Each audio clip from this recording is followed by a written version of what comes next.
এই তো কি অবস্থা ভাই, কেমন আছো? এই তো ভালো। আসসালামু আলাইকুম।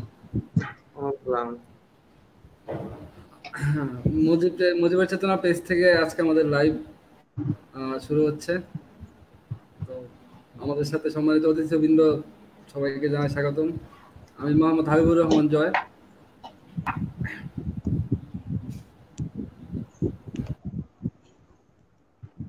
আসসালামু আলাইকুম।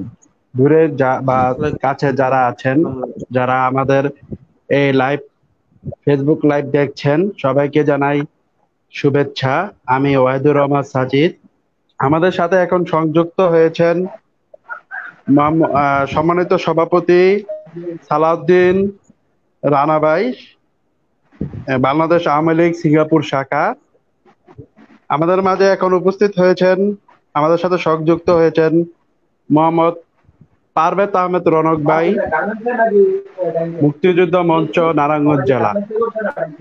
আসসালামু আলাইকুম। কেমন আছেন সবাই? আলাইকুম।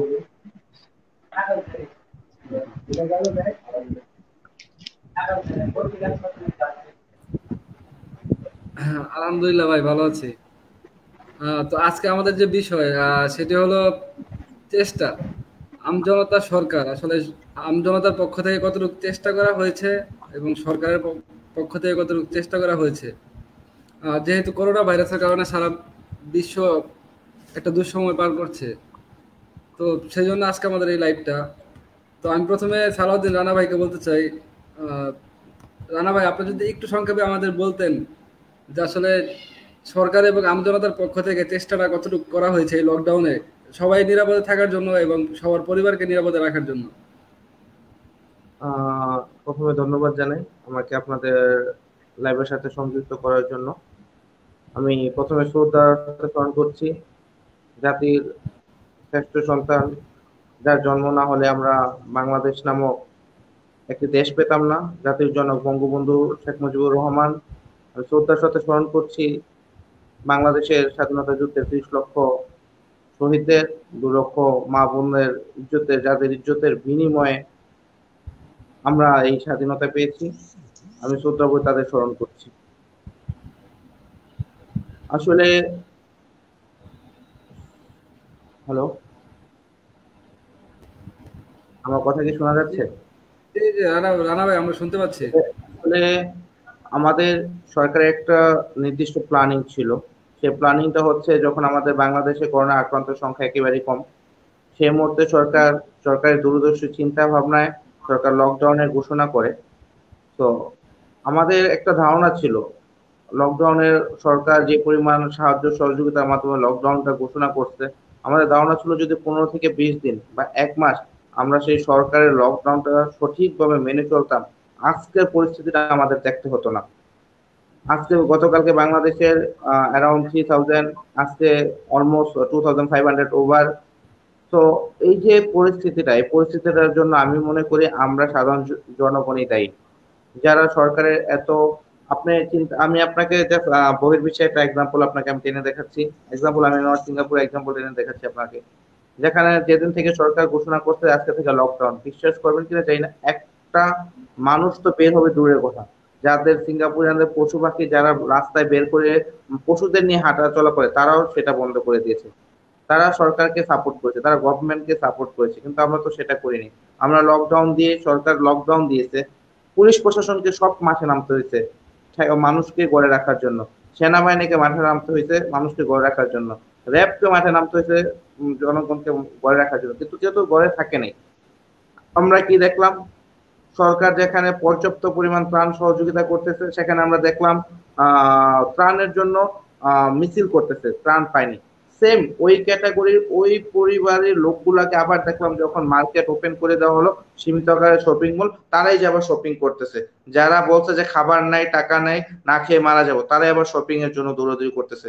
সেই ক্ষেত্রে আমি মনে করি বাংলাদেশ বর্তমান পরিস্থিতি এবং এই লকডাউন পরিস্থিতি, সরকারের কোন বা পৃথিবীর মধ্যে এমন কোন সরকার আপনি আমাকে খুঁজে দেখাতে পারবেন না যে সরকার তার 2 কোটি পরিবারকে আর্থিক সহায়তা দিয়েছে। আমাকে এমন কোন সরকার বা গভর্নমেন্টের কথা আপনি বলতে পারবেন না যেখানে 6 কোটি মানুষকে ত্রাণ দেওয়ার মতন কোন কার্যক্রম কোন সরকার করেছে। সেটা বাংলাদেশ সরকার মাননীয় প্রধানমন্ত্রী শেখ হাসিনা করেছে। কিন্তু আমাদের অত্যন্তই দুর্ভাগ্য। আমরা বলতে হবে যে স্বাধীনতার এত বছর পরে এসে আমরা মানুষ হতে পারি নাই। আমরা মানুষ হতে পারিনি বিধায় আজকে আমাদের এই পরিস্থিতিকে সামাল দিতে হচ্ছে।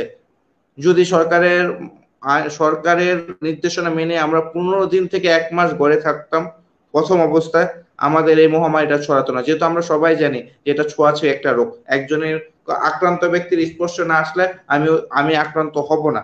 সেই ক্ষেত্রে যদি আমরা সবাই আপনার লকডাউনটা মেনে চলতাম, তাহলে যারা আক্রান্ত ছিল তাদের মাধ্যমে সুস্থ হয়ে লোকগুলো বের হয়ে আসতো, আমরা নতুন করে আক্রান্ত হতাম না। ধন্যবাদ। হ্যাঁ, ধন্যবাদ রানা ভাই। রানা ভাই, আপনি যেটা বললেন প্রথমে যে আসলে আপনি দায়ী করছেন জনগণকে। আসলে জীবন জীবিকার একটা কথা আছে, জীবনের জন্য জীবিকা। তো সেই ক্ষেত্রে জনগণ বাইরে বের হবে এটাই স্বাভাবিক, বা জনগণ সরকারের লকডাউনটা শতভাগ পালন করবে না, এটা অস্বাভাবিক কিছু না। না, তো এর এই মধ্যে আমার একটা ক্ষেত্রে প্রশ্ন আছে। জনগণকে এর মধ্যে আসলে আমার একটা কথা নিরাপদে আছে। রাখতে বা জনগণকে বাসায় রাখতে সরকার কি ব্যর্থ? না, আমার এর মধ্যে একটা কথা আছে। আমার নারায়ণগঞ্জের পারভেজ আহমেদ রনক আছে মুখ্যমন্ত্রী। যাই হোক, আমি একটা কথা যেটা বলতে চাচ্ছি সেটা হলো, আমরা যেটা দেখেছি আহ, আপনার বাংলাদেশে এমন, আমাদের এরিয়ার কথা বলে, আপনার সোশ্যাল মিডিয়ার যুগ, আমরা সোশ্যাল মিডিয়ায় কি দেখি, যে কোনো লোককে জিজ্ঞেস করা হয়েছে বাইরে, সাংবাদিক যে জিজ্ঞেস করছে আপনি বাইরে কেন বের হয়েছেন, বলছে একটা সিগারেটের জন্য বের হয়েছি। বাইরে কেন বের হয়েছেন, বাইরে কেন বের হয়েছেন, একটু বাসায় থাকতে থাকতে বোর হয়ে গেছি, একটু বাইরে বের হয়েছি। হ্যাঁ, আমি অ্যাকসেপ্ট করি আপনার কথা অ্যাকসেপ্ট করলাম এই ওই দিক দিয়ে, যেটা হচ্ছে আমাদের দিনমজুর ভাইয়েরা, শ্রমিক রিস্কাওয়ালা ভাই, যারা পেটের প্রয়োজনে রিক্সা চালাইছে, যারা ভ্যান চালাইছে, যাদের ওই ভ্যান আর রিক্সা না চালালে তাদের সংসার চলবে না। আপনি দেখুন তো ভাই, কয়টা লোক ওনারা বাইরে ছিল।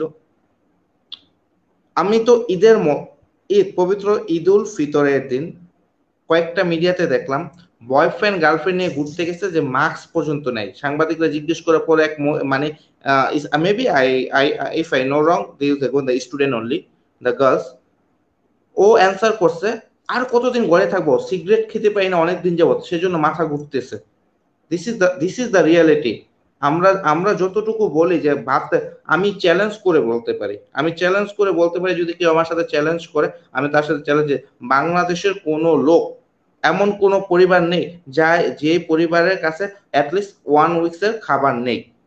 ওকে, আমি আপনার কথা আবারও বলতেছি, 1 সপ্তাহ খাবার নেই এরকম কোন ফ্যামিলি আমি মনে করি নাই। সেকেন্ডলি, আপনি একটা জিনিস দেখেন, প্রত্যেকটা জনপ্রতিনিধি, প্রত্যেকটা ওয়ার্ড মেম্বার এবং এলাকার প্রত্যেকটা গণ্যমান্য ব্যক্তিবর্গ আপনার সোশ্যাল মিডিয়ার নাম্বারটা পাবলিশ করে দিয়েছে। যদি আপনার ঘরে খাবার না থাকে, আপনি কল করুন, আপনার ঘরে খাবার পৌঁছে যাবে।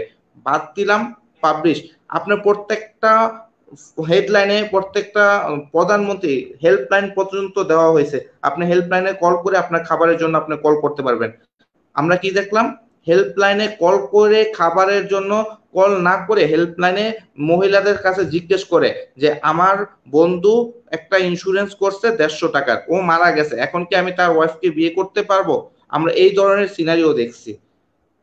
তো আপনি কোথায় বলেন যে বাংলাদেশে খাবারের অভাবে গেছে? হ্যাঁ ভাই, ভাত খেতে বাদ পড়ে, দু একটা এদিক সেদিক হতে পারে, কিন্তু বাংলাদেশে এমন কোনো ফ্যামিলি নাই যেখানে সরকারের ত্রাণ পৌঁছায় নাই। কিন্তু আমরা একটা জাতি, আমাদের বেঁধে রাখা যায় না। ফিলিপাইন প্রথম দিনে কারফিউ জারি করার পরে 4 জনকে গুলি করে হত্যা করা হয়েছে রাস্তায় দেখার পরে, রাস্তায় নামার সাথে সাথে। আমরা তো সেই জাতি না, আমরা তো সেটা করতে পারি না। আমাদের তো কি বলে যে ইগুতে লাগে। আমরা অল্প সিম্পল একটা জিনিসকে খুব ভাইরাল করি। আমি আপনার সাথে একটা কথা বলি, না তথ্যটা না দিলেই না। সারা বাংলাদেশে 13,000 প্লাস মহিলা সংরক্ষিত মহিলা মেম্বার, টোটালি আপনার মেম্বার চেয়ারম্যান মিলে 45,000, এবং টোটালি 64,000 সরকারি কর্মকর্তা যারা বিভিন্ন পর্যায়ে সরকারের ত্রাণটাকে হ্যান্ড ওভার করছে। আমাদের এখানে আমরা দেখলাম যে 30 থেকে 35 জন লোক চাল চুরির সাথে জড়িত। আমরা কিন্তু এই 30 থেকে 35 জন লোককে নিয়ে সারা বাংলাদেশে ট্রল করেছি। আমরা কিন্তু সেই 64,000 লোকের খবর কেউ নিয়ে নেই, যারা ভালো কাজ করছে, যারা নিজের স্বেচ্ছায় খেটে গিয়ে মুক্তি মঞ্চের ওরা সানি, আমার নারায়ণগঞ্জ জেলার সাবেক সর্বসাধারণ সভাপতি সানি, ও দিন রাত 24 ঘন্টা কাজ করতেছে। সজল ভাই কাজ করতেছেন, নিয়ে নিয়ে ত্রাণ দিয়ে আসতেছে।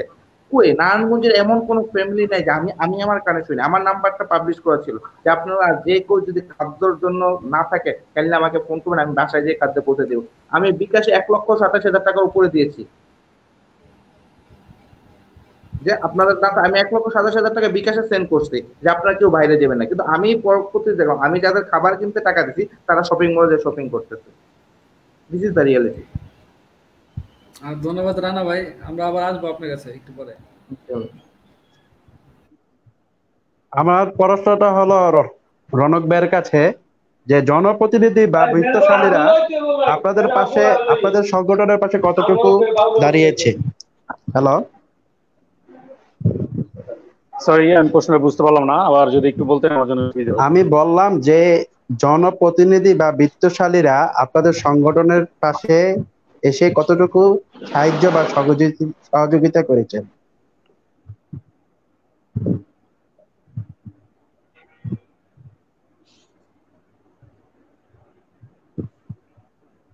আমার মনে হয় রনক ভাই কথাটা বুঝতে পারেনি। ওবায়দুর রহমান যে কোশ্চেনটা করছে সেটা হচ্ছে যে আহ, এই সংগঠনের পাশে স্থানীয় জনপ্রতিনিধি বা প্রভাবশালীরা আমাদের সাথে এসে কি সহযোগিতা করেছে কিংবা দাঁড়িয়েছে, এরকম কিছু একটা প্রশ্নটা ছিল মনে হয়। রনক ভাই কথা জি ভাই। কথা শুনতে পাচ্ছেন? রনক ভাই সম্ভবত একটু নেটওয়ার্কের প্রবলেম।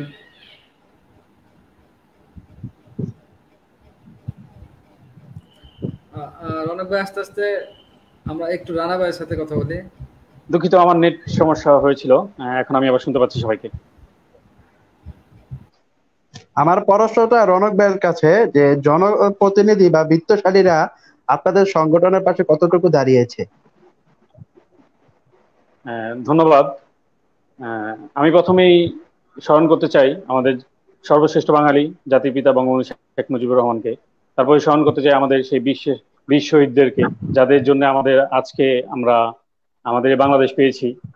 আমি স্পেশালি ধন্যবাদ জানাতে চাচ্ছি আজকের এই আয়োজক যারা, জয় এবং সাজিদ, এবং ধন্যবাদ জানাচ্ছি আমাদের রানা ভাইকে, আমাদের বড় ভাই রানা ভাই, তাকে স্পেশালি ধন্যবাদ জানাচ্ছি আমাদের এই সাথে সে সময় দেওয়ার জন্য। তো আসলে সামাজিক ভাবে যদি আমরা দেখি যে এই মুহূর্তে যে ব্যাপারটা, বিত্তশালী এবং সরকারি দল জনপ্রতিনিধি, তাহলে আমি প্রথমেই বলবো আমাদের মাননীয় সাংসদ নারায়ণগঞ্জ 4 আসনের জননেতা AK শামীম ওসমান সাহেব। তিনি যে পরিমাণে ত্রাণ দিয়েছেন আমরা আল্লাহর রহমতে নিজ চোখে দেখতে পেরেছি। মোটামুটি সে প্রথম ধাপেই তার ছিল 99,99,999 টাকা, মানে হচ্ছে 1 কোটি টাকার একটা প্রজেক্ট ছিল, সেটা সে দিয়েছে সাধারণ জনগণকে। তারপরে সে তার পরিবার হচ্ছে তার সহধর্মিণী আমাদের ভাবি। তো সে হচ্ছে মানে আমি একটা জিনিস দেখেছি যে শামীম ভাই নামার আগেই লিপি আপা সে ত্রাণ দেওয়া শুরু করে দিয়েছে। আমি খুব গর্ববোধ করি আমি নারায়ণগঞ্জের একজন এই ক্ষুদ্র মানে কর্মী হিসাবে আমি তাকে, এবং দেখেছি আমাদের জনতা AK শামীম ওসমান ভাইয়ের এই সুযোগ্য সন্তান AK ওসমান সাহেব, তিনিও তার নিজের অর্থায়নে অনেকটুকুই সাহায্য করেছে। যে একটা জিনিস, জনপ্রতিনিধিরা তো এগিয়ে এসেছেন, নারায়ণগঞ্জের অনেক অনেক অনেক লোকজন যাদের আমি দেখেছি তারা রাতের আধারে দিনের বেলা বিভিন্ন সময়ে স্টেশনে বিভিন্ন জায়গায় তারা ত্রাণ বিতরণ করেছেন। তো তাদেরকে আমি ধন্যবাদ জানাই, অসংখ্য ধন্যবাদ জানাই। এর মধ্যে কিছু ব্লাড ডোনেশন গ্রুপ ছিল, আর হচ্ছে সংগঠনের দিক থেকে আমাদের মুক্তিযুদ্ধ মঞ্চ নারায়ণগঞ্জ জেলা, আমরাও অনেক উদ্যোগ গ্রহণ করেছিলাম। তো আগামীতে করবো ইনশাল্লাহ। তো ঈদের আগে আমরা মোটামুটি প্রথমে আমরা রান্না করা খাবার দিয়ে শুরু করেছিলাম। প্রথম রোজার সেহেরিতে আমরা 500 মানুষের সেহেরির আয়োজন করেছিলাম। তারপর আমরা সরকারিভাবে ত্রাণ এসেছে আমার আমার বড় ভাই আহ, এই শেখ সাফায়াত আলম সানি ভাই, তাকে ধন্যবাদ জানাই, অশেষ ধন্যবাদ। আমার রাজনৈতিক গুরু। আমি আসলে রাজনীতি ওইভাবে কখনো করিনি, কিন্তু আমাকে হাতে ধরে শিখিয়েছে মানব সেবা, জনসেবা। সে হচ্ছে আমার নেতা আহ, শেখ সাফায়াত আলম সানি ভাই। তাকে অসংখ্য ধন্যবাদ যে সে আসলে এই রাজনীতির প্ল্যাটফর্ম তো পরের কথা, সে আগে আমাকে শিখিয়েছে কিভাবে জনসেবা করতে হয়। তার কাছ থেকে, তার সাথে চলে আমি এই জিনিসটা শিখেছি। তো তার নির্দেশনায় আমরা নারায়ণগঞ্জ জেলা মুক্তিযুদ্ধ মঞ্চ এই এই ত্রাণগুলো নিয়ে এগিয়ে এসেছিলাম। আর তার তার ওয়াইফ, আমাদের ভাবি, সেও নারায়ণগঞ্জ জেলা পরিষদের সুযোগ্য মেম্বার। সে তার যে সরকারি ত্রাণগুলো এসেছিল তাও সে আমাদের মাধ্যমেই সে প্রত্যেকটা ঘরে ঘরে পৌঁছে দেওয়ার চেষ্টা করেছে। আমরা 2 ধাপে নারায়ণগঞ্জের ফতুল্লা, শিশু মার্কেট, বুইগড়, বন্দর, গাশীপুর, বিভিন্ন জায়গায় সেই ত্রাণগুলো পৌঁছে দেওয়ার ব্যবস্থা করেছি। কিন্তু প্রশ্ন হচ্ছে এখানে, জনপ্রতিনিধিরা আমাদের নারায়ণগঞ্জে আসলে ওইভাবে আমরা মানে তেমন ঘটনা ঘটেনি সারা বাংলাদেশে যেভাবে আমরা দেখেছি যে চেয়ারম্যান মেম্বাররা যেভাবে চাল চুরি করেছে। আমি ধন্যবাদ জানাতে চাই আমাদের মাননীয় প্রধানমন্ত্রী শেখ হাসিনাকে। তার দেয়া ত্রাণ কিন্তু যদি হিসাব অনুযায়ী দেখি, আমার ঘরেও ত্রাণ থাকার কথা। তার হিসাব অনুযায়ী সে যেভাবে ত্রাণগুলো দিয়েছে, কিন্তু এই ত্রাণগুলোকে নিয়েছে কারা? সেই সব জনপ্রতিনিধি যারা হচ্ছে আমাদের সমাজকে রক্ষা করবে, তারাই হচ্ছে ভক্ষক হয়ে দাঁড়িয়েছে। কিছু চেয়ারম্যান, কিছু মেম্বার, এইগুলা হচ্ছে জামাত বিএনপির এজেন্ট, এরা আওয়ামী লীগের এজেন্ট না। আমরা এই পর্যন্ত অনেককে দেখেছি যে আমাদের জননেত্রী শেখ হাসিনা বলেছেন যে এদের কোনো ছাড় নেই, এবং আমি বেশিরভাগকে ধরে নেওয়া হয়েছে, পুলিশের কাছে শপথ করা হয়েছে, কিন্তু এদেরকে দেখা হচ্ছে তারা বিএনপির নেতা বা জামাত শিবিরের নেতা। তো তারা আসলে, সবচেয়ে বড় কথা হচ্ছে এরা আসলে মানুষ না। তারা বিএনপি করুক, জামাত করুক, যাই করুক, সবচেয়ে বড় কথা হচ্ছে তারা মানুষ না। তারা মানুষ হলে এই গরিবের এই সময়, অন্তত এই সময়টাতে এইসব ত্রাণ তারা মেরে খেতে পারতো না। আর সাধারণ জনগণের মধ্যে অনেকেই আসলে এগিয়ে আসেনি। আমরা যা দেখেছি, যদি প্রত্যেকেই আমরা চেষ্টা করতাম যে আমাদের পাশের, আমরা যারা একটু স্বয়ংসম্পন্ন, আমাদের পাশে যদি আমরা 5টা পরিবারকে একটু সাহায্য করতাম, তাহলে কিন্তু আর এই জিনিসটা হতো না। আর আরেকটা কথা হচ্ছে একেবারে, হ্যাঁ রনক ভাই, আরেকটি প্রশ্ন ছিল যে হ্যাঁ আপনারা কতটুকু সফল হয়েছেন, এই চেষ্টায় কতটুকু সফল হয়েছেন, এই করোনা যুদ্ধে আপনারা কতটুকু সফল হয়েছেন মানুষের পাশে থাকার জন্য, এবং মানুষের পাশে থাকবার জন্য কতটুকু সফল হয়েছে? আমরা আসলে চেষ্টা করেছি, প্রথম থেকে বলেছি। জি, রানা ভাই সম্ভবত কিছু বলবেন। না, আমি বলছি যে আমরা সফলতার ব্যাপারটা হচ্ছে কি, আপনি একটা জিনিস ফলো করতেন, যেটা বাংলাদেশের 50 লক্ষ পরিবারকে মাননীয় প্রধানমন্ত্রীর উপহার স্বরূপ 2,500 করে টাকা দেওয়ার যে প্রকল্পটা, সেই প্রকল্পটা স্টিল অন। তো আমরা মানুষের পাশে দাঁড়িয়ে আমরা মনে করি যে আমরা সফল। আমরা এই ক্ষেত্রে সফল। আমি যখন শুনি যে একটা দরিদ্র মহিলার ঘরে এখনো অব্দি ওভার 100 কেজি রাইস আছে, চাল আছে, যার ঘরে এখনো 100 কেজি চালের মতন স্টক আছে, আমি যখন শুনতে পাই, তখন আমরা মনে করি যে আমরা সাকসেস। গভর্নমেন্ট থেকে হিউজ পরিমাণ। আর পার্সোনালি আমরা আমাদের ভৌগোলিক কারণে আমরা এমন একটা জায়গার মধ্যে পড়েছি, সেটা হচ্ছে নারায়ণগঞ্জ 4 and 5 এবং নারায়ণগঞ্জ 5-এ আমাদের দুজন, একটা জিনিস হচ্ছে আমাদের সেটা বলতে হবে যে আমাদের অবশ্যই আমরা সৌভাগ্যবান যে আমরা মাননীয় সাংসদ এ.কে.এম. শামীম ওসমান, মাননীয় সাংসদ এ.কে.এম. সেলিম ওসমান সাহেবের এরিয়াভুক্ত, আওতাভুক্ত। সো মাননীয় সাংসদ এ.কে.এম. সেলিম ওসমান সাহেব অফুরন্ত, উনি একজন দানবীর, সেটা সারা বাংলাদেশে তথা সারা নারায়ণগঞ্জবাসীর এক বাক্যে স্বীকার করে নিত যে আল্লাহ এ.কে.এম. সেলিম ওসমান সাহেব উনি দানবীর। উনি মানুষকে সহযোগিতা করতে পারলে, উনি মানুষকে সাহায্য দিতে পারলে উনি নিজে খুশি হন। সেই ক্ষেত্রে এক্সাম্পল একটা ইউনিয়ন, আমাদের আলিকলেক ইউনিয়ন, সেই ইউনিয়নে উনি কন্টিনিউয়াসলি প্রতিবার 2,000 করে লোককে খাবার পৌঁছে দিয়েছেন। তো তো আপনি একটা জিনিস চিন্তা করেন যে যে ইউনিয়নে 13,000 ভোট, সেই ইউনিয়নের মধ্যে যদি 2,000 ফ্যামিলি খাবার পায়, তাহলে এভারেজে প্রতি ঘরে খাবার দেওয়ার কথা। সেই সেই সুবাদে আমি মনে করি জনপ্রতিনিধিরা প্রত্যেকটা মানুষের কাছে যেতে পারছে, হ্যাঁ, এবং আমরা প্রধানমন্ত্রীর ধন্যবাদ যে রানা এই ভাই। ঈদ সামগ্রী ছিল সেটা আমরা পৌঁছে দিতে পারছি, মানুষের সাথে দাঁড়াতে পারছি। আমরা মনে করি যে মানুষের পাশে ছিলাম, আমরা ভবিষ্যতে থাকবো ইনশাআল্লাহ। এই প্রাদুর্ভাব, করোনার প্রাদুর্ভাব যতদিন পর্যন্ত চলবে, আল্লাহ তাআলা মহান রাব্বুল আলামিন সবচেয়ে ভালো জানেন কবে আমরা সুস্থ পৃথিবীতে ফিরে যাব। যতদিন পর্যন্ত আমরা এই সুস্থ পৃথিবীতে ফিরে না যাই, আমাদের মাননীয় প্রধানমন্ত্রী শেখ হাসিনা জননেত্রী উনিও ঘোষণা দিয়েছেন যে সাধারণ জনগণের পাশে থাকবেন। আমরাও তার খুব নগণ্য ন্যূনতম একজন কর্মী হিসেবে আমরাও ইনশাল্লাহ চেষ্টা করব জীবনের শেষ নিঃশ্বাস পর্যন্ত যেন মানুষের পাশে থাকতে চাই এবং মানুষের পাশে থাকবো ইনশাল্লাহ।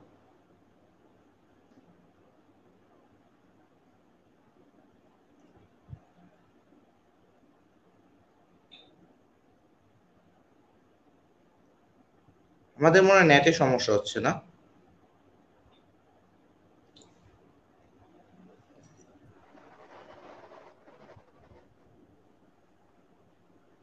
আমি পার্সোনালি রানা ভাইয়ের সাথে একমত। আমরা আসলে যতদিন বাঁচি আমরা জননেত্রী শেখ হাসিনার নির্দেশে কাজ করে যাব, এবং জননেত্রী শেখ হাসিনার নির্দেশে কাজ করবো। এবং আমাদের বঙ্গবন্ধু ছিলেন এমন একজন নেতা যে নাকি সাধারণ মানুষের মানে স্বার্থের জন্য সবসময় কাজ করে এসেছে। আমরা তার মানে তাকে অনুসরণ করে আমরা চলবো ইনশাল্লাহ, যাতে যতদিন আমরা বাঁচি আল্লাহ যাতে আমাদেরকে ওইভাবেই জনগণের সাথে জনগণের পাশে দাঁড়ানোর জন্য সবসময় ওই রকম আমাদের ই দেয়, তৌফিক দান করে। আমরা সেই চেষ্টা করব সবসময়।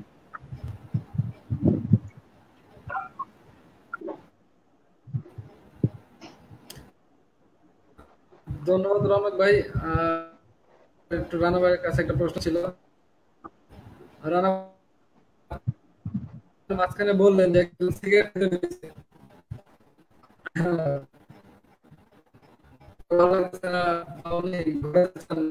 সিগারেট জন্য বেরিয়েছেন।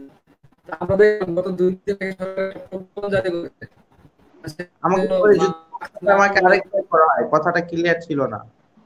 হ্যাঁ, কথাটা আমি বুঝতে পারিনি, নেটের সমস্যা ছিল। কথাটা যদি একটু ক্লিয়ার করা হতো, প্রশ্নটা যদি আবার করা হতো। সাজিদ কি প্রশ্নটা শুনেছেন? আপনার মিউট করা আছে সাজিদ, আপনার আপনার হ্যাঁ সাজিদ বলেন। বললাম যে কথাগুলো নেটওয়ার্কের কারণে বোঝা যাচ্ছে না, নেটওয়ার্ক সমস্যার কারণে জি মিস হ্যাঁ, এখন হয়েছে প্রশ্নটা। এখন কথা বুঝছি। জয়, তুমি কি প্রশ্নটা করেছিলা রানা ভাইকে, সেটা আবার করো। জয়ের নেটওয়ার্ক সিগন্যাল মনে হয় যে একটু উইক।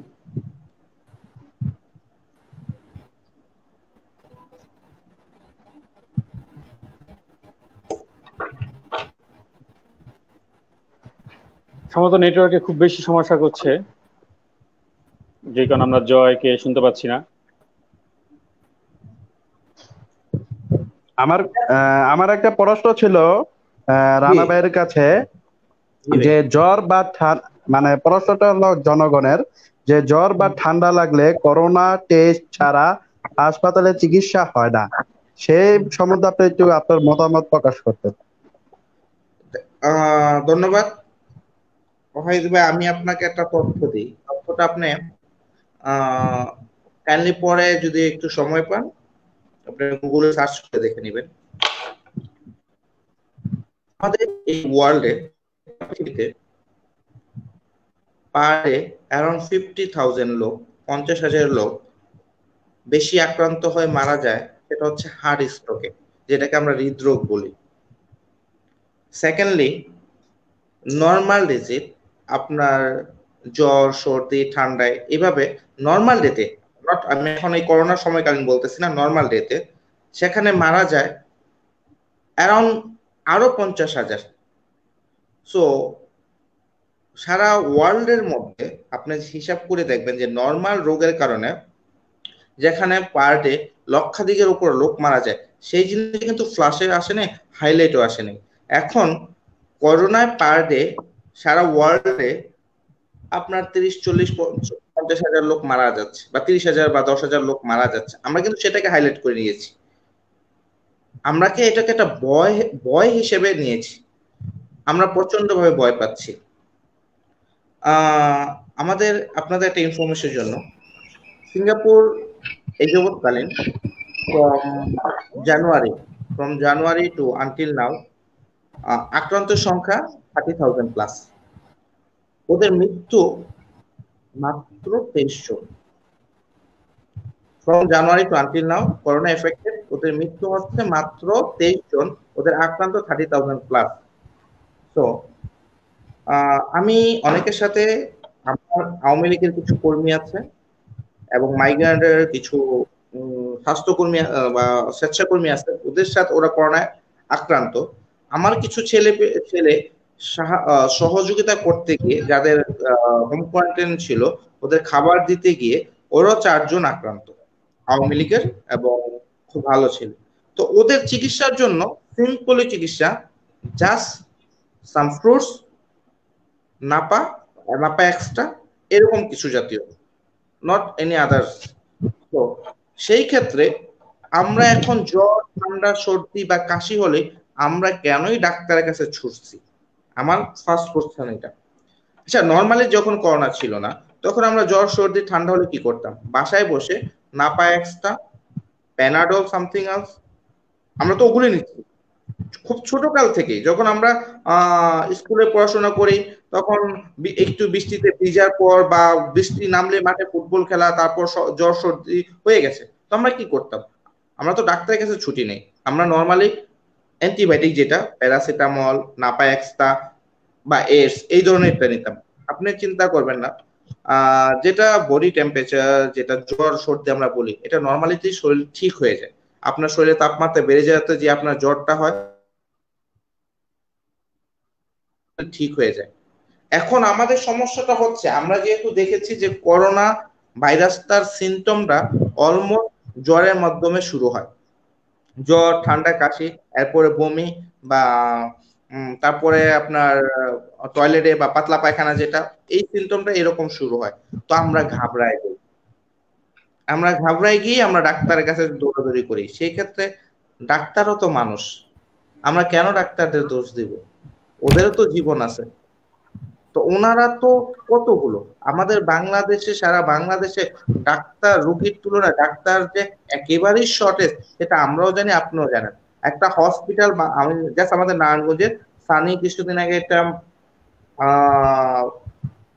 ফেসবুকে একটা স্ট্যাটাস দিয়েছিল যে হসপিটালের যে ডাক্তারদের ব্যাপারে নিয়ে, ও কিন্তু বাস্তব বলেছিল যে ডাক্তার, আমাদের একটা হসপিটালে ডাক্তার কতজন, আমাদের নারায়ণগঞ্জ ভিক্টোরিয়া হসপিটালে ডাক্তার কতজন, একেবারে একেবারে অপতুল্য। এই এই সময়, এই মহামারীর সময়ে, আপনি যদি আপনার সিম্পল হাঁচি, কাশি বা ঠান্ডা নিয়ে আপনি ডাক্তারের কাছে যান, ওনারা যথেষ্ট পরিমাণ চেষ্টা করে যাচ্ছে, আপনার ওনাদেরও এক্সপেক্ট করতে হবে। তবে সেই ক্ষেত্রে আমরা আগেই বলেছি, আমাদের জনবহুল বাংলাদেশ, সেই বাংলাদেশে আমাদের স্বাস্থ্য সেবা, স্বাস্থ্য খাতের মান খুবই খুবই খারাপ। কারণ হচ্ছে, আমাদের যেই যে বটম, যারা টপে বসে যারা কাজ করতো, যারা বাংলাদেশের দেখার উচিত ছিল, তাদের একটু জ্বর ঠান্ডা লাগলে তারা দেশের বাইরে চলে গেছে চিকিৎসা করার। তারা কখনো বাংলাদেশের হসপিটাল গুলাতে ফলো করে নাই যে যদি কখনো কোনো মহামারী হয়, আমাদের দেশে ওইরকম প্রচুর ব্যবস্থা আছে কিনা। দুঃখের সাথে জানাতে হয়, গতকালকে একটা নিউজ দেখলাম, Monowara modern hospital, maybe Chittagong, জ্বর হয়েছে, জ্বরের জন্য গিয়ে ভর্তি হওয়ার পরে আপনার প্যারাসিটামল নর্মাল চিকিৎসা করে ওখানে বিল করা হয়েছে 1.5 লক্ষ টাকা। সো এই এই এই সব আনুষঙ্গিক মিলিয়ে আসলে আমার ডাক্তারদের প্রতি আমার কোনো ক্ষোভ বা কোনো রাগ নেই। বর্তমান সিচুয়েশনটা এরকম, আমার একজন ডাক্তার সেবা দিতে আসবে, তার যদি সঠিক পিপি না থাকে, আমরা সবাই জানি যে N95 মাস্ক নিয়ে কেলেঙ্কারি, যে N95 মাস্কটা ডক্টরদের জন্য দেওয়া হয়েছে সেটা অরিজিনাল মাস্ক না, সেক্ষেত্রে ডাক্তার আক্রান্ত হয়েছে। তো ডাক্তারও তো মানুষ। ধন্যবাদ সালাউদ্দিন ধন্যবাদ রানা রানা ভাই। ভাই। আমরা এখন চলে যাব হাবিবুর রহমান জয়ের কাছে। ধন্যবাদ সাজিদ। রানা ভাই, আপনি যে কথাটি বললেন সেই প্রসঙ্গে আমি রনক ভাইকে একটু কথা বলতে চাই। রনক ভাই, রানা ভাই যে ডাক্তারদের বিষয়টা বললো, আসলে করোনার শুরুতে আমরা দুইটি চিত্র দেখি। একটি হচ্ছে প্রথমে ডাক্তাররা কাজ করতে ইচ্ছুক না, আর দ্বিতীয় চিত্র হচ্ছে যে ডাক্তারদের জন্য সরকারের যে সুবিধা ছিল, ডাক্তারদের জন্য অভিজাত হোটেল বুকিং দেওয়া ছিল, বা তাদের জন্য যে নিরাপদ ব্যবস্থাগুলো ছিল, আসলে ডাক্তাররা ওরকম কিছু সুবিধা পায়নি। সরকারের পক্ষ থেকে যে অভিজাত হোটেলগুলো ডাক্তারদের জন্য বরাদ্দ ছিল, আসলে সেই হোটেলগুলো কিন্তু ডাক্তারকে দেওয়া হয় নাই, বা তাদের জন্য কোনো ব্যবস্থা হোটেল কর্তৃপক্ষ করেনি। আসলে ডাক্তারদের একটা নিরাপদ স্থানে আমাদের রাখা উচিত। তো এই ব্যাপারে যদি রনক ভাই কিছু বলতেন।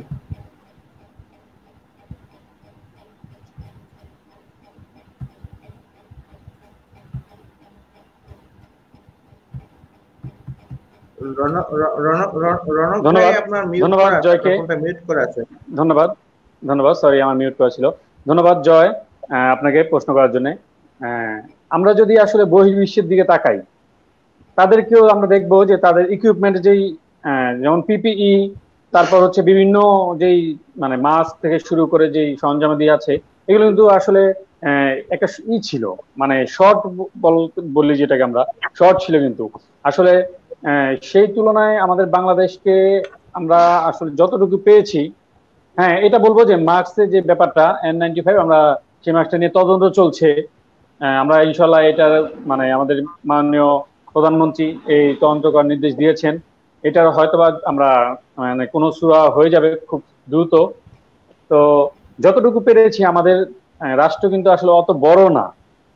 আমরা কিন্তু আমেরিকা বা ইটালি, স্পেন, রাশিয়া এদের মতো কিন্তু এত বড় না। তারপর আমাদের যতটুকু চেষ্টা ছিল, আমরা ইনশাল্লাহ মানে আমাদের সরকার ওই সফলভাবেই হয়তোবা পেরেছে যতটুকু পেরেছে। আমি নর্মালি খানপুর হসপিটালে যখন একটা সংগঠনের মাধ্যমে পিপি দিতে গিয়েছিলাম, আমাদের একটা ব্লাড ডোনেশনের একটা গ্রুপ ছিল তাদের পক্ষ থেকে, তো পিপি দিতে গিয়েছিলাম যখন, তখন আমি খবর নিলাম, তাদেরকে জিজ্ঞেস করলাম যে পিপি আপনাদের লাগবে কিনা বা কতটুকু আছে, কিভাবে কি, আমরা তো পিপি নিয়ে এসেছিলাম একটা সংগঠন থেকে, তো আপনারা আসলে কিভাবে রিসিভ করুন বাকি। তখন তারা বলতেছে যে আসলে সরকার আমাদেরকে যে পরিমাণে পিপি দিয়েছে, আমাদের স্টকে অনেক পিপি আছে, আপনারা চাইলে এটা অন্য কাউকে দিতে পারেন। তখন আমি আলহামদুলিল্লাহ আমি শুনে খুব খুশি হয়ে গেছি। খানপুর হাসপাতালের মতো জায়গায় যেহেতু না পিপিই স্টকে আছে।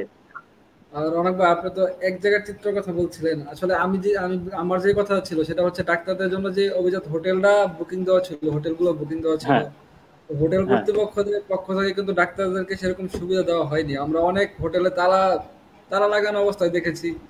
অনেক হোটেল ডাক্তারদেরকে আহ, থাকার ব্যবস্থা করতে পারবে না, বা তাদের স্টাফ নেই, এরকম একটা কথা বলে তারা হোটেল বন্ধ রেখেছে। আসলে এই জিনিসটা হ্যাঁ কেন? এটা এটা আসলে নিজস্ব একটা বিবেকের ব্যাপার। আপনার মানে আমার বিবেক যদি জাগ্রত থাকতো, তাহলে আমি তাদেরকে অবশ্যই হেল্প করতাম। কারণ হচ্ছে এই মুহূর্তে ফ্রন্ট লাইনের যোদ্ধা হচ্ছেন তারা, ডাক্তার এবং আমাদের প্রশাসনের যে ভাইরা। আমি আমার লাইফে আমি কখনো দেখিনি যে পুলিশ এইভাবে সরাসরি মানে আপনার লাশ গিয়ে তারা তারা দাফন করছে। প্রথম লাশ দাফনই হচ্ছে পুলিশ করছে। আমি তাদেরকে কৃতজ্ঞতা প্রকাশ করছি আমার লাইফে। কেন আমার মনে হয় না, আমার বড় ভাই আছে রানা ভাই, সেও আমার সাথে একমত হবে যে পুলিশের এইভাবে মানবতার এই দেখেছেন কিনা। আমি আসলে তাদের গর্ববোধ করি যে এমন পুলিশ, আমার দেশের পুলিশ এমন, আমি তাদেরকে নিয়ে গর্ব করি। আমি আমার সেই পুলিশ ভাইদের এবং সেই ডাক্তার ভাইদের যে তাদের জন্য, যেমন পুলিশের যে ব্যাপারটা, তাদের অনেকে আক্রান্ত হয়েছেন আইসোলেশনের, তাদের যে জন্য যে হোটেলগুলো দেওয়া হয়েছে, সেই হোটেলগুলো খুবই নোংরা।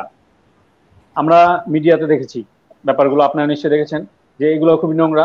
আসলে তারা হচ্ছে ফ্রন্ট লাইনের যোদ্ধা, তাদেরকে যদি এইভাবে কিছু আসলে হয়ে যায়, আসলে কি বলবো আমাদের আসলে। আর ডাক্তারদের ব্যাপারে যেটা, 5 স্টার হোটেলে আমার এক বড় ভাই, মানে আমার পরিচিত এক ডাক্তার, আমার বড় ভাই, সে কিন্তু আমার 5 স্টার হোটেলে ছিল 14 দিন। তার যে আইসোলেশনে থাকার কথা, সে ওখানে ছিল। তো সব জায়গায় কিন্তু এক না আসলে।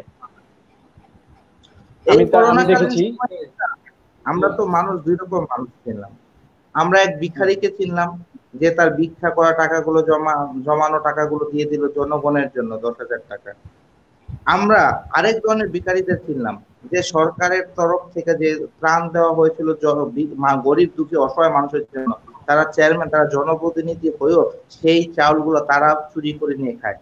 দুই ধরনের মানুষ কিন্তু একজন মানুষ যে ভিক্ষা করে টাকা অর্জন করে, যে তার স্বপ্নের জন্য সে টাকাগুলো জমাইছিল, সেই টাকাগুলো দেখে জনগণের পাশে এসে দাঁড়াতে চেয়েছে। এটা হচ্ছে মানসিকতা, মহানুভবতা। আর রানা একজন ভাই মানুষ ঠিক আছে, যেটা আমরা আপনার সাথে ত্রাণ একমত। দিয়েছে, ওই মানবিকতা, ত্রাণটা অতিরিক্ত। So, জি মানুষ মানবিকতার কিন্তু যে ব্যাপারটা, রানা ভাই আপনি বলেন, শুনি আমরা। না মানুষ কিন্তু একই ব্যাপার। সেই সেই কথাটাই আমি রনক ভাই কথাটা আসতেছি।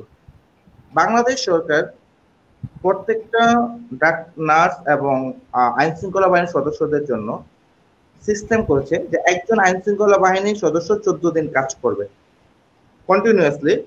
14 ডেজ ডিউটি করার পরে উনি 14 ডেজ কোয়ারেন্টাইনে থাকবে। যদি উনি সুস্থ থাকে, উনি চেক করে পরে সুস্থ থাকে, উনি আবার ডিউটি করবে। কিন্তু এই 14 দিন উনি কোথায় থাকবে? নিশ্চয়ই একটা সেফ প্লেসে। তো সেফ প্লেসটা বাংলাদেশের হোটেল মোটেল যেই থাকার ব্যবস্থা, সরকার ওখানে ব্যবস্থা করার কথা বলছে। কিন্তু ভাই ঘটনা হচ্ছে, এই যে রনক প্রথম একটা কথা বলছে, রনক ভাই, যে মাননীয় প্রধানমন্ত্রীর তরফ থেকে যে পরিমাণ সহযোগিতা আসছে, ঠিক ওই পরিমাণ সহযোগিতা যদি সঠিকভাবে প্রয়োগ করা হতো, রনক ভাইয়ের ঘরে কমতি থাকতো না খাবারের, আমার ঘরেও কমতি থাকতো না। আমিও পেতাম পার্সেন্টেজ এবং কাউন্টিং হিসেবে সেম সহযোগিতা আমার ঘরে পর্যন্ত আসতো।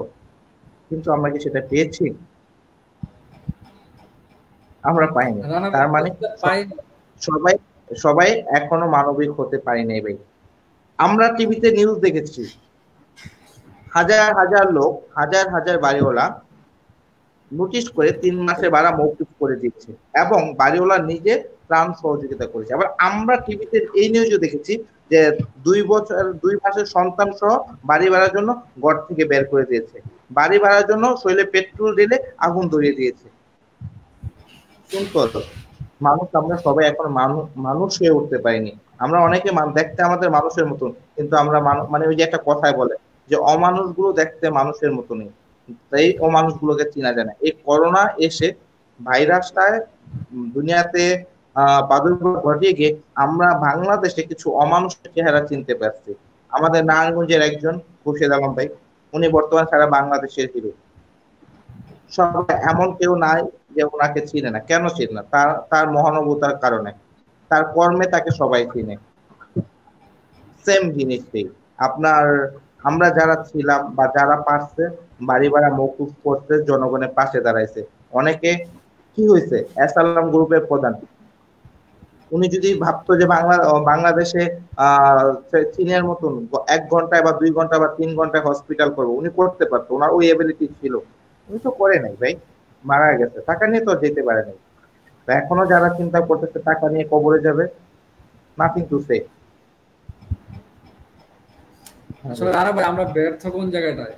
আপনি যেটা বললেন যে আমাদের যে মাননীয় প্রধানমন্ত্রীর হ্যাঁ, সহযোগিতা, আমরা ব্যর্থ একটা জায়গায় আমি মনে করি এখানে আমাদের সবচেয়ে বড় ব্যর্থতা। আমাদের সবচেয়ে বড় ব্যর্থতা হচ্ছে রাজনৈতিক ব্যক্তিত্বের অবমূল্যায়ন। আমি কথাটা আবার বলি, রাজনৈতিক ব্যক্তিত্বের অবমূল্যায়ন। আমরা বর্তমানে আমাদের পাওয়ারটা, আমাদের ক্ষমতাগুলো এরকম লোকের কাছে যে পড়তেছে যারা রাজনীতি কি জিনিস, যারা জনগণ কি জিনিস তারা কখনো জানে না। একটা রাজনৈতিক নেতা তখনই তার কর্মীর অভাবটা, তার কর্মীর দুঃখটা বুঝতে পারবে যখন তিনি রাজপথ থেকে উঠে যাবে। আমরা যখন 97 থেকে 98 থেকে তুলারাম কলেজে মিছিল করছি, মিছিলে রাস্তায় রাস্তায় ঘুরছি, তখন থেকে এখন আমরা বুঝি যে একটা ছাত্রলীগের ছেলে কতটুকু কষ্ট করলে রাস্তার মধ্যে মিছিল করে, কতটুকু কষ্ট হয় তার বাড়ি যেতে। আমি ছাত্রলীগে যারা করে তাদেরকে আমি সেলুট জানাই। বাসা থেকে 200 টাকা নিয়ে আসে কলেজে আসার জন্য, বাপ মা 200 টাকা হিসাব করে দেয় গাড়ি ভাড়া। মিটিং এ যে বড় ভাইরা ডাক দিছে, নেতা ডাক দিছে, মিটিং এ যায়, মিছিলে যায়, ওই 200 টাকাতে খেতে হয়, লাস্ট পর্যায়ে না খেয়ে পায়ে হেঁটে বাড়ি যায় ছাত্রলীগ। তো আমি বললাম যে রাজনৈতিক অবমূল্যায়ন কেন বললাম কথাটা, বর্তমানে আমাদের এমনও অনেক লোক আছে যারা পাওয়ারে বসছে, যারা সিটে বসছে, যাদের কাছে দায়িত্বটা, আসলে তারা এই দায়িত্বটা উপযুক্ত না, লোকালি পর্যায়ে উপযুক্ত না। আপনি দেখেন, আমি একজন সিম্পল আছি, গ্রাম ভিলেজ পলিটিক্স আছে, গ্রামে একজন জনপ্রতিনিধিকে ওনারা মেম্বার তৈরি করে দেয়। গ্রামে 10-12 জন 20 জন 20 লাখ 10 লাখ টাকা খরচ করে একজন মেম্বার হয়ে যায়। তো একজন মেম্বার যদি 20 লক্ষ টাকা খরচ করে মেম্বার হয়, ওর তো চিন্তা ভাবনা থাকবো যে 5 বছরে যেমনে পারি আমি এই 20 লাখ টাকা তুললা লোক, একটা চিন্তা ভেরি তারা গুড মাথায় পয়েন্ট। থাকে। হ্যাঁ, তো এই তো সুযোগ আছে করোনায় তো, কারণ বাংলাদেশে তো আহামরি বন্যা দুর্ভিক্ষ এরকম হয় না, করোনা একটা সুযোগ পাইছি, যদ্দুর পারি লুটটা লই। হ্যাঁ, আমরা শুরুটা এখানেই করি, রানা ভাই, আমরা সেই প্রার্থী ক্ষেত্রে নির্বাচনে ভুল করে ফেলছি। এখন আমাদের সচেতন হতে হবে, আমি কাকে ভোট দিচ্ছি, কাকে মেম্বার করছি, কাকে চেয়ারম্যান করছি। আমাদের যারা ইয়াং সমাজ আছে, বর্তমান অনেক ফাস্ট, বর্তমান তরুণ সমাজ অনেক ফাস্ট, তারা সোশ্যাল নেটওয়ার্কে, তারা পড়াশোনায় সবকিছুতে তারা ফাস্ট। তাদের চিন্তা করতে হবে আমি কাকে জনপ্রতিনিধি বানাচ্ছি, সে কি আমার পাশে থাকবে। আমি কাকে 500 টাকা নিয়ে ভোট দিচ্ছি না, আমি আজকে তাকে 500 টাকা নিয়ে ভোট দিব না। আমি যদি আজকে তার কাছে 500 টাকা নিই, তাহলে উনি ক্ষমতা গিয়ে আমার কাছ থেকে সেই 500 টাকা পুনরায় ব্যাক নিব। আমাদের এই কথাগুলো চিন্তা করতে হবে, তাহলে আমরা সঠিক নেতৃত্ব পাবো। না রানা এবং ভাই, আসলে এই হবে আপনার কথা আমরা একমত, কিন্তু আসলে এই জিনিসটা যারা ইউপি চেয়ারম্যান বা মেম্বার যারা ত্রাণের অনিয়মে যুক্ত ছিল, তারা বেশিরভাগই আওয়ামী লীগ সংগঠনের। আর সেক্ষেত্রে বলতে গেলে তাদেরকে মেম্বার বা ইউপি চেয়ারম্যান সিলেক্ট করার ক্ষেত্রে কি আওয়ামী লীগ সরকার ব্যর্থ?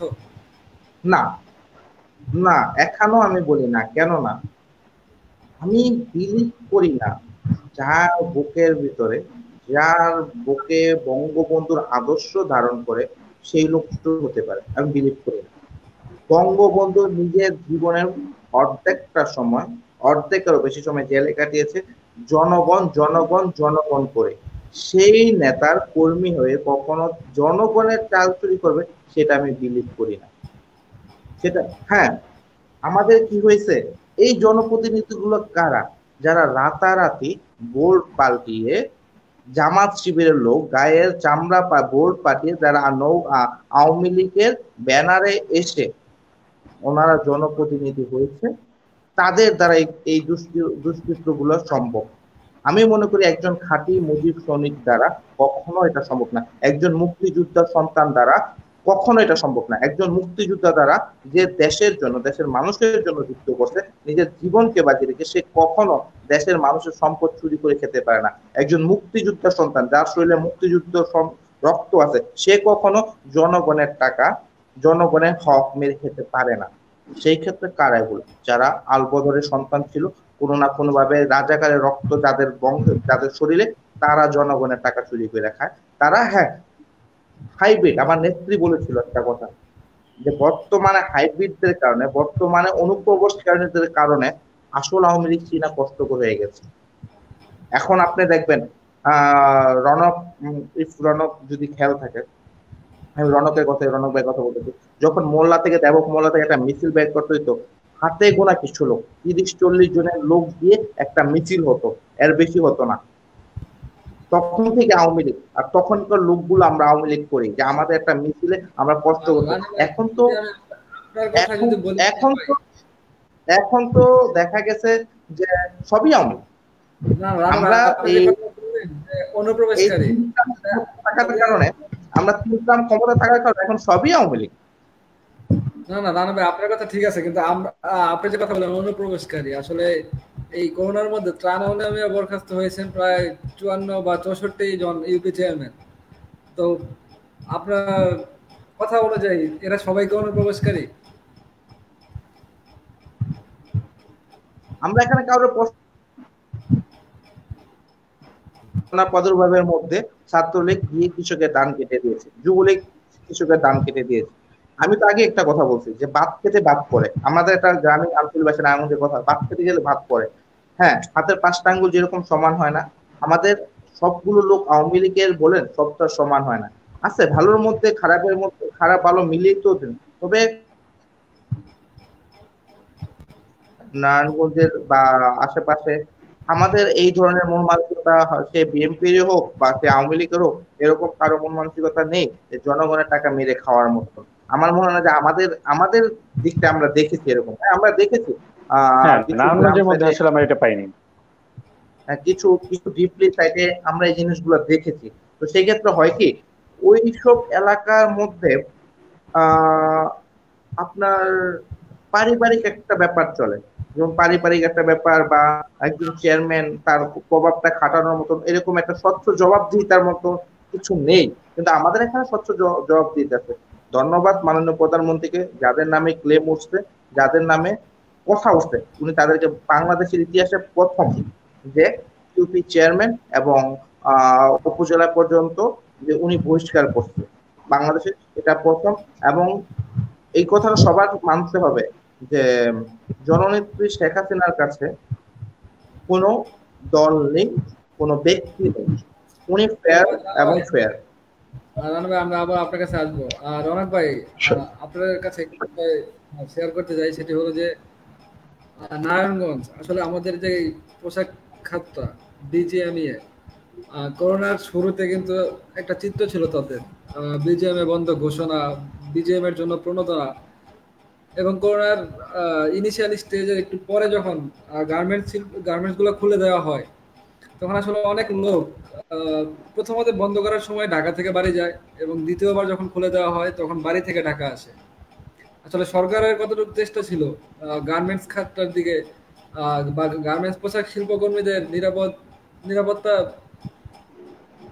প্রদানের? ধন্যবাদ। আসলে সরকারের পক্ষ থেকে আমরা দেখেছিলাম যে সরকার বলেছিল যে গার্মেন্টস ফ্যাক্টরি গুলো না খোলার জন্য, না খুললেই ভালো হতো, কিন্তু বিজিএমই এর মিটিং এর পরে দেখলাম যে এটা আসলে বিজিএমই একটা মিস্টেক।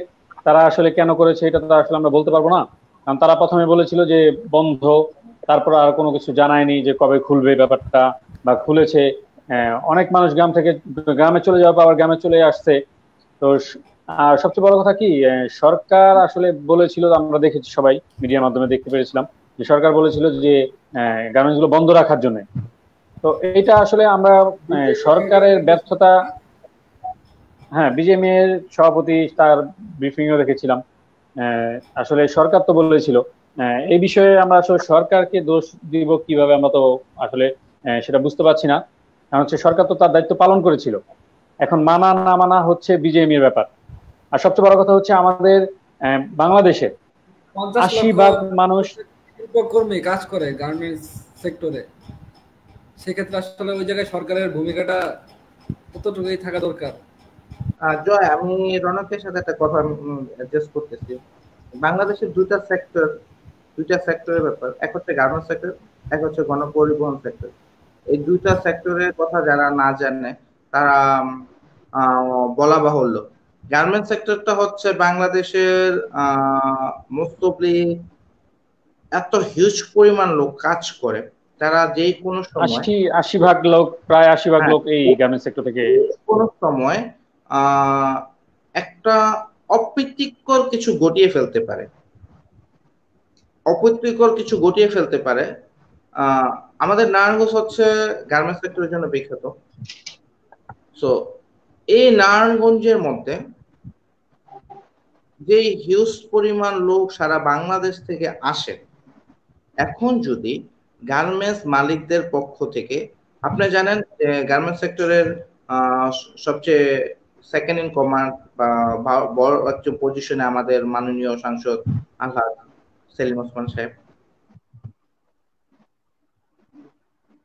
যে একটা কথা আসছিল প্রথম অবস্থায়, আপনার মাননীয় প্রধানমন্ত্রী সবগুলো গার্মেন্টস এর কাছে রিকোয়েস্ট করেছিল যে শ্রমিকদের বেতনটা ক্লিয়ার করার জন্য। আমার কথাটা একটু খেয়াল দিয়ে, শ্রমিকদের বেতন ক্লিয়ার করার জন্য অনেকগুলো গার্মেন্টস সেক্টর সেক্ষেত্রে রাজি হয়নি। রাজি না হওয়াতে মাননীয় প্রধানমন্ত্রী প্রণোদনা প্যাকেজ 500 কোটি টাকার একটা প্রণোদনা প্যাকেজ দিল গার্মেন্টস সেক্টরের জন্য, যেখানে সহজ কিস্তিতে লোন নিয়ে শ্রমিকদের বেতনটা যাতে ক্লিয়ার করা হয়। কিন্তু সেক্ষেত্রে অনেকে করে নেই।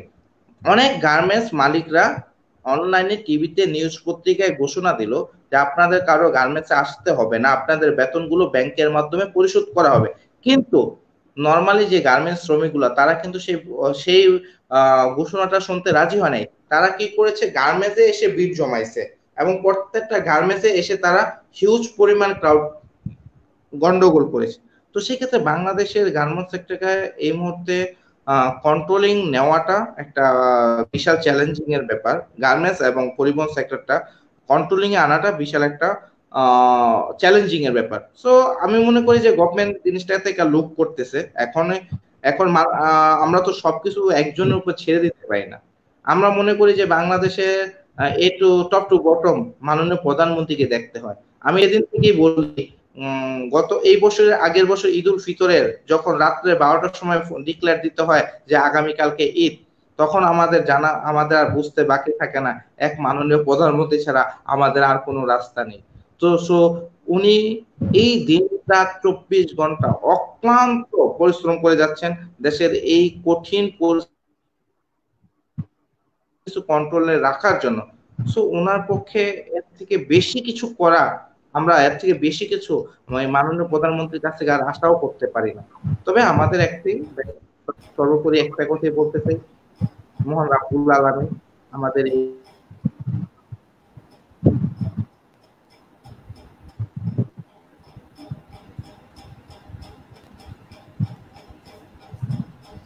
ধন্যবাদ রানা ভাই।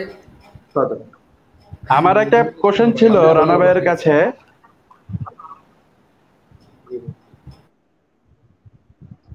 আমার একটা প্রশ্ন ছিল রানা ভাইয়ের কাছে যে সর্বশেষ লকডাউন উঠে গিয়েছে কেন? এই পরিস্থিতিতে আমাদের করণীয় কি? রানা ভাই শুনতে পাচ্ছেন?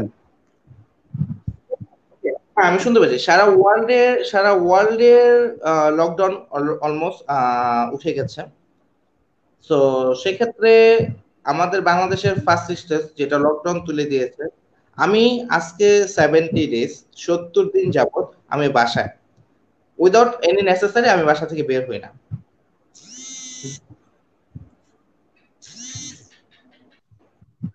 Sorry, just now I receive one call. আমি উইদাউট নেসেসারি আমি বাসা থেকে বের হই না। তো এখন প্রশ্নটা হচ্ছে, আমি শুধু করণীয় একটা জিনিসই বলবো, যে আমার করণীয় হচ্ছে আমি বেঁচে থাকলে, আমি সুস্থ থাকলে আমার ফ্যামিলি সুস্থ থাকবে, আমার ফ্যামিলি বেঁচে থাকবে। সেক্ষেত্রে আমি অপ্রয়োজনে যেন বাইরে না যাই, এবং বাইরে না গিয়ে যেন আমি কোনো রোগ ক্রেডিট না করি। যদি আপনার নিতান্তই প্রয়োজন থাকে বাইরে যাওয়ার, আপনার পার্সোনাল প্রোটেক্ট ইকুইপমেন্ট গুলো ইউজ করে বাইরে যান, এবং বাইরে থেকে আসার পর অবশ্যই বাইরে থেকে জামা কাপড় ছেড়ে যদি পসিবল হয় বাইরে থেকে গোসল করে ঘরে ঢুকুন। আমার advice, without any necessary don't go outside, please please please. এবং অবশ্যই স্বাস্থ্যবিধি মেনে যদি বাইরে যেতে হয়, স্বাস্থ্যবিধি মেনে বাইরে যাবেন। ধন্যবাদ সবাই। ধন্যবাদ ভাই। আর রনক ভাই, আমার একটা কথা হচ্ছে, রনক ভাই, আমি সবার কাছে বিদায় নিলাম। রনক ভাই, আমি আবার কথা হবে, আমি সবার কাছে বিদায় নিলাম। আমার একটা ইমার্জেন্সি ফোন আসছে ইউনাইটেড হসপিটাল থেকে, আমার এক ফ্রেন্ডের বড় ভাই ওখানে অ্যাডমিট। আমি ফোনটা একটু রিসিভ করি, আমি বিদায় নিলাম আপনাদের কাছে। ওকে, ধন্যবাদ আমাদের সাথে আপনি জয়েন করার জন্য। আসসালামু আলাইকুম ভাই। আমার যদি কোনো ভুল হয়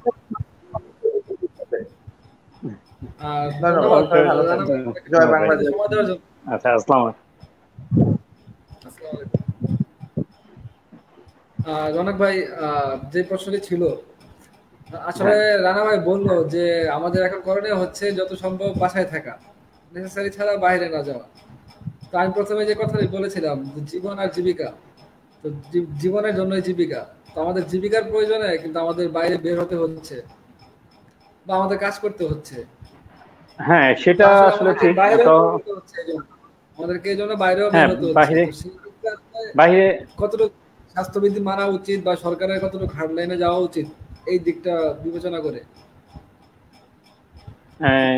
এটা আপনি ঠিক বলেছেন যে আসলে জীবন জীবিকার জন্য আমরা বাইরে হচ্ছি, কিন্তু আমরা আসলে যেটা দেখছি জীবন জীবিকার বাহিরেও অনেকে বের হচ্ছে। যেমন জননেত্রী শেখ হাসিনা বলেছেন যে একেবারে যদি না পারেন তাহলে ঘর থেকে বের হবেন না।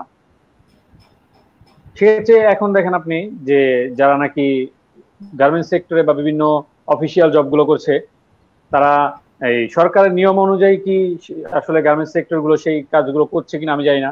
বিভিন্ন গার্মেন্টস কে জরিমানা করা হয়েছে, মোবাইল কোড বসিয়ে অনেক কিছুই করা হচ্ছে। তারপর হচ্ছে একটা নতুন সিস্টেম করা হচ্ছে যে আপনি মাস্ক বিহীন যদি রাস্তায় আসলে পায়, সর্বোচ্চ জরিমানা পর্যন্ত আমরা আসলে বিধান করেছি। কিন্তু আসলে আমরা জনগণ যদি সচেতন না হই, সরকার প্রশাসন আসলে আমাদেরকে কি কিছু করতে পারবে? হাজার জরিমানা করলেও আসলে কিছু হবে না। আমাদের আসলে নিজস্ব ভাবে সচেতন হতে হবে। আমরা নিজেরা যদি সচেতন না হই, যাচ্ছেন আমজনতা স্বাস্থ্যবিধি মানায় বা স্বাস্থ্যবিধি মানায় মেনে চলার চেষ্টা ব্যর্থ। হ্যাঁ অবশ্যই স্বাস্থ্যবিধি, হ্যাঁ আমি নিজের চোখে দেখেছি আসলে। আজকেও আমি দেখেছি যখন আমি মানে আপনাদের লাইভে আসার জন্য যে অফিসে আমি আসছি, সেটা হচ্ছে আমাদের মুক্তিযুদ্ধ মঞ্চের সভাপতি সৈয়দ রনি আলম, তার অফিসে আমি অফিস থেকে লাইভটা করছি আপনাদের সামনে। তো আমি তার অফিসে যখন আসছিলাম তখন আমি দেখেছি যে শয়ে শয়ে মানুষ, ছেলে মেয়ে বাহিরে অনেকেই, কিন্তু অনেকেরই মাস্ক নেই মুখে। তো ব্যাপারটা আসলে তারা আসলে কতটা মানছেন? আর সরকার বলছে অন্তত আর যাই করেন না কেন আপনার মাস্কটা ইউজ করেন, মাস্ক ইউজ করেন, সাবান দিয়ে হাত ধোন ঠিকমতো যতবার পারেন। এবং আমাদের যেই মিডিয়াতে যেই প্রচারগুলো হচ্ছে যে, আর আরেকটা জিনিস যে জ্বর ঠান্ডা হলেই আমরা কি করি, হাসপাতালে দৌড়ে যাই। এটা কিন্তু আসলে উচিত না। নর্মাল ফ্লু হতে পারে, এটা আগে আসলে আমাদের কয়েকটা দিন দেখতে হবে, 3-4 দিন আমরা দেখে কি অবস্থা, যে এই ব্যাপারগুলো আসলে নর্মালি আমারও তো জ্বর ঠান্ডা হয়েছিল, ঠিক হয়ে গেছে। তো আমার সাথে যারা ছিল তাদের এমন হয়েছে, তো আপনাদের মধ্যে অনেকের এমন হতেই পারে, স্বাভাবিক। কিন্তু এটা হলেই যে আসলে চলে যেতে হবে তা না। আমরা যদি একটু সচেতন হই, সচেতন ভাবে চলাফেরা করি, তাহলে আমরা হয়তোবা করোনাকে অনেকে জয় করব। আর আরেকটা বিষয় হচ্ছে মূলত অনেকেরই আমার মনে হয় বা ব্যাপারটা হচ্ছে জনগণ প্রথমে যে চিত্রটা দেখেছে যে অনেক হাসপাতাল বন্ধ হয়ে গেছে, হাসপাতাল বন্ধ ছিল, তো চিকিৎসার অভাবে অনেকে মারা যাচ্ছেন বা অনেকে অন্যান্য রোগের কারণে রোগ নিয়ে হাসপাতালে গেলে তাকে করোনা বলা হচ্ছে, তাকে করোনা পজিটিভ বলা হচ্ছে। তো সাধারণত এই সময়টা আসলে কেউ জ্বর বা হালকা ঠান্ডা হইলে সে কিন্তু বুঝতে পারছে না যে এটা নর্মাল ফ্লু না করোনা, সেক্ষেত্রে তাকে হাসপাতালে যেতে হচ্ছে বা অনেকে যাচ্ছে না। তো আসলে যাবে, অসুস্থ হলে মানুষ হাসপাতালে যাবে, সেক্ষেত্রে আমাদের চিকিৎসা ব্যবস্থাটা একটু উন্নতি করা দরকার কিনা? হ্যাঁ, সবার আগে যে কোনো দেশেরই আসলে চিকিৎসা ব্যবস্থা অবশ্যই উন্নতি করা দরকার। তবে এই করোনা কালে আমাদের মনে হয় বড় একটা শিক্ষা আমরা পেলাম, সেটা হচ্ছে আমাদের চিকিৎসা খাতকে আমরা যদি মানে উন্নতি না করি, চিকিৎসা খাতের দিকে আমরা যদি বিভিন্ন ভাবে না দাঁড়াই, সবাই সরকারি ভাবে হোক বা বেসরকারি ভাবে হোক, যে প্রতিষ্ঠানগুলো আছে চিকিৎসা ব্যবস্থা প্রতিষ্ঠান, আমরা আসলে নিজেদের যদি উন্নতি না করি, আগামীতে হয়তোবা আল্লাহ না চায়, আল্লাহ না করুক বিষয়টা, এই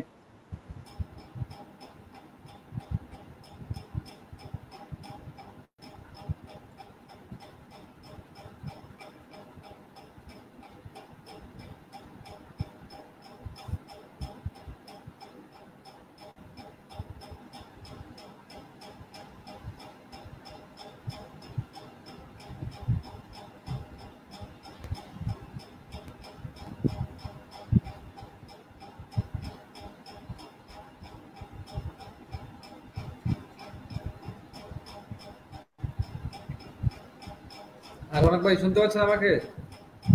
হ্যাঁ হ্যাঁ। আর ব্যাপারটা হচ্ছে আমাদের নর্মালি আমাদের নারায়ণগঞ্জের কথা বলি, অনেকেই অসুস্থ হচ্ছেন, অনেকে প্রাইভেট ডাক্তার যেগুলো আছে তাদের চেম্বার কিন্তু বন্ধ।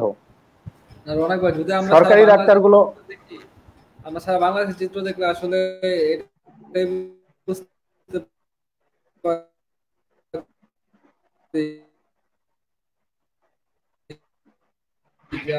মানুষ মানুষের চিন্তা ভাবনা এটা নিয়ে মানুষের একটু আতঙ্ক। তো সেক্ষেত্রে আমাদের চিকিৎসা ব্যবস্থাটা উন্নতি করার ক্ষেত্রে সরকারের কতটুকু চেষ্টা ছিল? সরকারের আসলে চেষ্টা ছিল বলতে নর্মালি সারা বাংলাদেশে অনেক জায়গায় কিন্তু হসপিটালগুলোতে আইসিইউর ব্যবস্থা করা হয়ে গেছে এখন। আমাদের নারায়ণগঞ্জে আইসিইউ ছিল না, আমাদের খানপুর হাসপাতালে আমরা প্রায় 21টা আইসিইউ বেড আমরা এখন রানিং আছে, 21টা আইসিইউ বেড রানিং আছে। আমাদের সরকারের কাছে আমরা ধন্যবাদ জানাচ্ছি যে এই মহামারীতে সে আমাদেরকে 21টা বেড দিয়েছেন, এতে করে কিন্তু অনেক উপকার হচ্ছে। আর আমাদের মাননীয় সাংসদ জনতা এ.কে.এম. শামীম ওসমান এবং জনতা এ.কে.এম. সেলিম ওসমানের উদ্যোগে আমরা দেখেছি যে আমাদের খানপুর হাসপাতালে আপনার স্যাম্পল নেওয়া হচ্ছে। এটা আসলে আগে ঢাকা থেকে করা হতো, তো তাদেরকে অনেক অনেক ধন্যবাদ, অসংখ্য ধন্যবাদ যে আমাদের এখন আর ওই রকম কোনো চিন্তা করতে হয় না, আমরা খানপুর হাসপাতালে গেলেই এই সেবাটা পাচ্ছি এবং তাদের জন্য পাচ্ছি।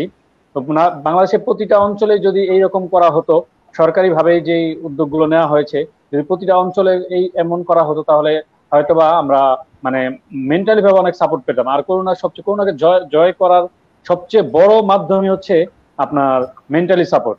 আমি যদি মানসিক ভাবে নিজে অনেক বড় মানে হতে পারি, কি বলে মেন্টালি সাপোর্টটা পাই আমি, আমার পরিবারের থেকে হোক, আমাদের পাশে থেকে হোক, বা আমার নিজের যে শক্তিটা অর্জন করে, আমি যদি, একজন সাংবাদিক আসলে বলেছিলেন যে প্রথম 24 ঘন্টায় যদি আমরা এই ব্যাপারটা যদি আমরা নিজের মধ্যে ঢুকে নিতে পারি যে আমার আসলে কিছু হবেই না, আমি মেন্টালি স্ট্রং। আমার বন্ধু আমাকে SMS করছে যা তোমার তো করোনা পজিটিভ, আমাকে ফেসবুকে আমাকে নিয়ে স্ট্যাটাস দেওয়া হচ্ছে ওর করোনা পজিটিভ। তো এই ব্যাপারগুলো নিয়ে আসলে আসলে ভেঙে পড়লে হবে না। আমি যদি মেন্টালি স্ট্রং হতে পারি তাহলে সরকারিভাবে আমরা সাপোর্ট পাচ্ছি, একটা যতটুকু পাচ্ছি। আসলে নিজে সুস্থ থাকার জন্য বা নিজে ঘরে থাকার জন্য আমজনতা চেষ্টা করেনি। আমজনতা চেষ্টা করেছে ঘরে থাকার জন্য, কিন্তু তাদেরকে প্রয়োজনে হয়তো বাইরে বের হইতে হয়েছে, তারা বাইরে বের হয়েছে। সরকার তাদেরকে ঘরে রাখার জন্য কতটুকু আশ্বাস দিতে পেরেছে?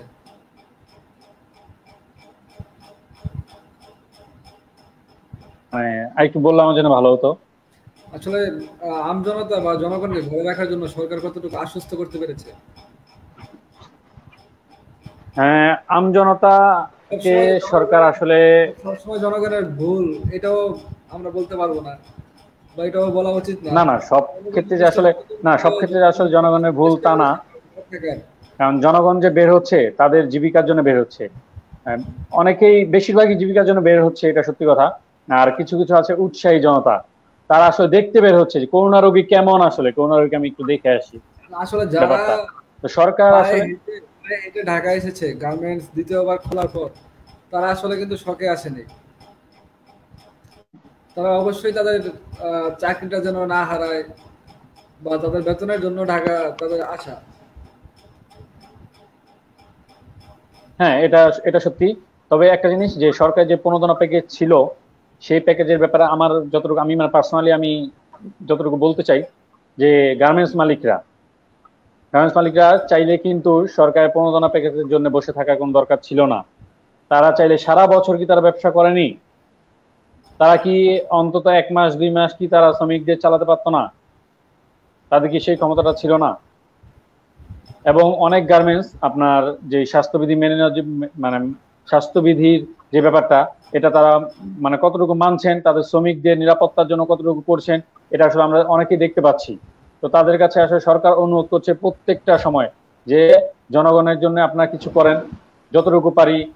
সরকার তো সাহায্য করছেই, জনগণকেও সরকার আশ্বস্ত করছে যে আপনারা একেবারে না পারলেই ঘর থেকে বের হবেন না। তো সেক্ষেত্রে যারা মানে একেবারেই পারছে না, যেমন তাদের যাদের কাজ করতে হয় বিভিন্ন অফিস আদালতে বা বিভিন্ন গার্মেন্টস সেক্টরে, বিভিন্ন সেক্টরে কাজ করতে হয়, তারা তো বের হতে হবেই, কারণ তাদের নিজস্ব তাগিদের জন্য, পেটের ক্ষুধার জন্য তাদের বের হতে হবে, তাদের পরিবারের জন্য।